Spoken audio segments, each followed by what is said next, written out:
θετικό ότι δεν περιέχει ενωμένη με σιωπηλή φυσικά, γιατί η Συντονιστική Επιτροπή Φορέων του Δήμου Πάρου, με τη συμμετοχή πολιτών των νησιών Πάρου Αντίπαρου, πρόκειται να έρθουν στην Αθήνα στις 4 Φεβρουαρίου να διαδηλώσουν στο Υπουργείο Υγείας, ακριβώς για τα προβλήματα που αντιμετωπίζει ο τομέας υγείας στο νησί. Ήδη ισχυρίζονται ότι ένα νησί με 15.000 κατοίκους έχουν μαζέψει πάνω από 6.500 υπογραφές που διαμαρτύρονται και εδώ και πάρα πολύ καιρό, για 3 χρόνια είναι αυτή η πρωτοβουλία. Θα έρθουν εδώ μήπως και τους ακούσουν, γιατί προσπαθούν να φωνάξουν, φωνάζουν και τόσα χρόνια, αλλά δυστυχώς δεν είναι ακούν. Παρ' όλα αυτά, να μας τα πει καλύτερα. Ο κύριος Κώστας Αρμπούζης, θα συνδεθούμε αμέσως. Καλησπέρα σας και σας ευχαριστώ εκ μέρους της Συντονιστικής Επιτροπής όλων των φορέων της Πάρου και της Αντιπάρου. Όχι, έχει σημασία να σας πω ότι η δημόσια τηλεόραση μας δίνει τη δυνατότητα να έχουμε βήμα και να εκθέσουμε αυτό το σοβαρό πρόβλημα που απασχολεί τους κατοίκους της Πάρου και της Αντιπάρου. Αυτό είναι το χρέος της δημόσιας τηλεόρασης. Αυτό είναι το χρέος. Πείτε μας όμως για τις λύσεις και τα προβλήματα. Δυστυχώς, 2 χρόνια το νησί, ενώ είχε 2 εξαίρετους παιδιάτρους, είναι χωρίς παιδίατρους στο κέντρο υγείας. Και όπως είπατε πριν από λίγο, είναι πολύς ο κόσμος, είναι πολλά τα παιδιά, είναι περίπου 2.500 παιδιά. Αρκεί να σας πω ότι σε μία περιοχή της Πάρου, στη Μάρκισσα, ο Σύλλογος Γυναικών της Πάρου απευθύνθηκε στους γιατρούς του κόσμου, οι οποίοι κατέβηκαν και εμβολίασαν παιδιά. Αυτό για μας είναι ντροπή. Έχουμε λήψεις από γιατρούς ακριβώς. Έχουμε 2 κενές θέσεις παιδιάτρων εδώ και 2 χρόνια. Είναι κενή η θέση του ορθοπαιδικού, όταν ο ημερήσιος πληθυσμός της Πάρου και της Αντιπάρου το καλοκαίρι φτάνει τους 60 και πάνω χιλιάδες κατοίκους. Δεν υπάρχει γυναικολόγος, δεν υπάρχει ΜΕΑ, λείπουν γιατροί. Αυτή τη στιγμή που μιλάμε και ύστερα από τις κινητοποιήσεις που έγιναν και πέρυσι και φέτος, ευρέθηκε μια εμβαλωματική λύση με τους λεγόμενους επικουρικούς γιατρούς. Το αίτημα το δικό μας είναι να καλυφθεί το κέντρο υγείας στα κενά του, να καλύψει τις οργανικές θέσεις οι οποίες είναι μόνιμες. Παρακαλώ. Κύριε Αρμπούζη, μήπως προκυρήσει όμως διαγωνιστή? Το Υπουργείο Υγείας.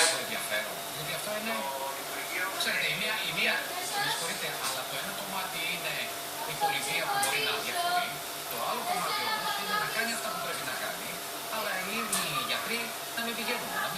Αυτό θα το δείξει η πράξη, δεδομένου ότι από το 2010 το Υπουργείο Υγείας έχει να κάνει προκήρυξη οργανικών θέσεων.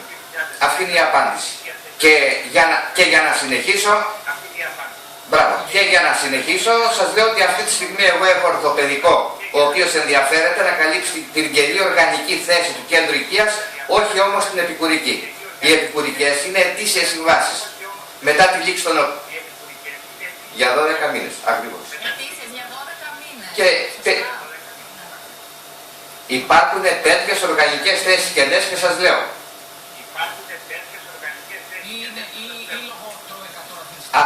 Αυτά να μας τα πει ο Υπουργός και να κάνουμε διάλογο στο Υπουργείο. Έχουμε κλείσει συνάντηση στις 10 η ώρα το πρωί. Βεβαίως.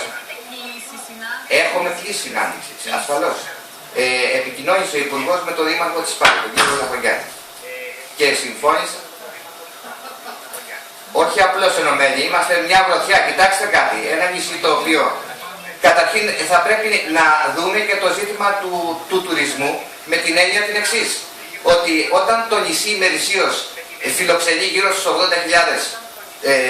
τουρίστες και δεν υπάρχει υποδομή, αντιλαμβάνεστε ότι αν έχουμε ένα τροχαίο και τελικά χαθεί μια ανθρώπινη ζωή ενός πολίτη, θα έλεγα, της Ευρωπαϊκής Ένωσης, αντιλαμβάνεστε τι δυσφήμιση υπάρχει στον τουρισμό. Δηλαδή βγαίνει η Υπουργός Τουρισμού και προβάλλει την Ελλάδα και πολύ καλά κάνει, από την άλλη μεριά όμως θα πρέπει να συμβάλλει ώστε να υπάρξουν τέτοιες υποδομές για να μπορέσει τελικά αυτός που θα έρθει να μην είναι ευχαριστημένος και αν ο Μιγέννη του συμβεί κάτι να ξέρει ότι υπάρχει και υπάρχουν προϋποθέσεις περίθαλψης, οι οποίες δεν υπάρχουν αυτή τη στιγμή. Αυτό είναι πάρα πολύ σοβαρό και δεν αναφέρομαι μόνο στους μόνιμους κατοίκους, οι οποίοι πλησιάζουν τους 15.000 κατοίκους και έχουμε και κατοίκους της Ευρωπαϊκής Ένωσης.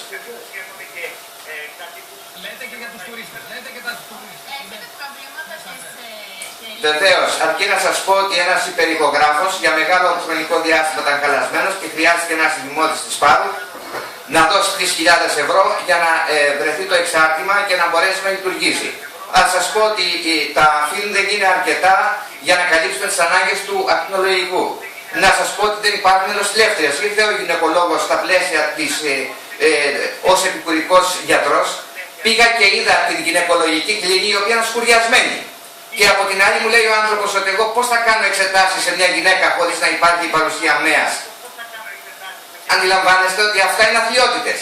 Και είναι οργισμένος ο κόσμος, συσπηρώθηκε στα πλαίσια μιας συντονιστικής επιτροπής, οργάνωσε ενημερωτικές συγκεντρώσεις σε όλα τα χωριά, η τοπική εκκλησία μας στηρίζει και μέσα στα πλαίσια αυτά είπαμε να υπογράψουμε ένα υπόμνημα, χωρίς να ελπίζουμε ότι θα υπάρξουν τόσες χιλιάδες υπογραφές, πάνω από 6.000 υπογραφές, και σημειώστε ότι είναι τέτοια η οργή μας, ώστε το κοινοποιούμε και στον πρόεδρο του Ευρωπαϊκού Κοινοβουλίου, στον κύριο Σούλτς, για να γνωρίσει και το Ευρωπαϊκό Κοινοβούλιο την κατάσταση που υφίσταται η Πάρος.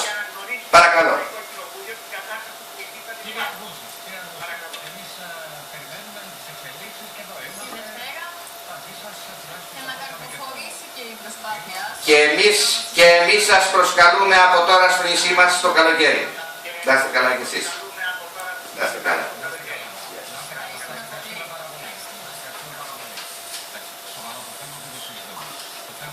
Για άνοιξε το Γιώργο. Έτσι όπως είναι η χώρα μας. Γιώργο, άνοιξε το. Μισό λεπτάκι.